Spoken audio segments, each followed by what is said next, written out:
This story, as well as 2 others, will be in a long-form video linked below. Check it out. 16 Accords of Madness, Volume 6. Ever proud and boastful, Oblivion's mad prince stood 1/5 day of mid-year among the frigid peaks of Skyrim, and beckoned forth Hircine for parley.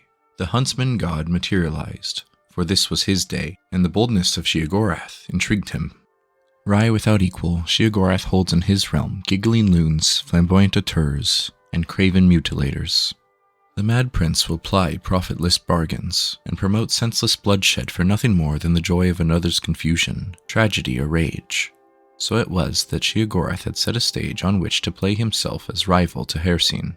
Without haste, the coy prince proffered his contest. Each prince was to groom a beast to meet at this place again 3 years to the hour, and do fatal battle.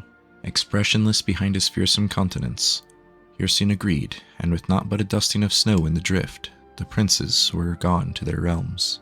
Confident, but knowing Sheogorath for a trickster, Hircine secretly bred an abomination in his hidden realm. An ancient Deadroth he summoned, and imbued it with the foul curse of lycanthropy. Of pitch, heart, and jagged fang, the unspeakable horror had no peer, even among the great hunters of Hircine's sphere.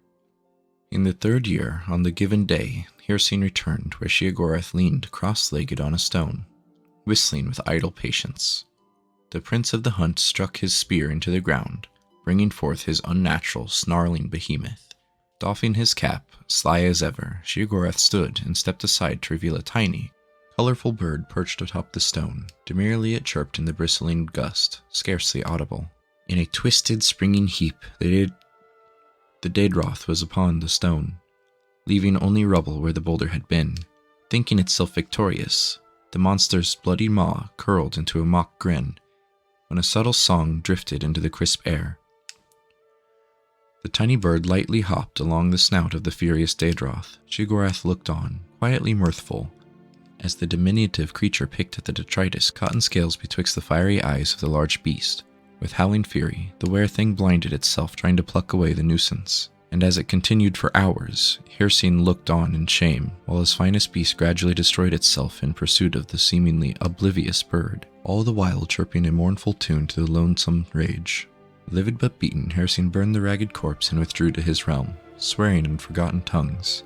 His curse still hangs in those peaks, and no wayfarer tarries for fear of his wrathful aspect in the obscure heights.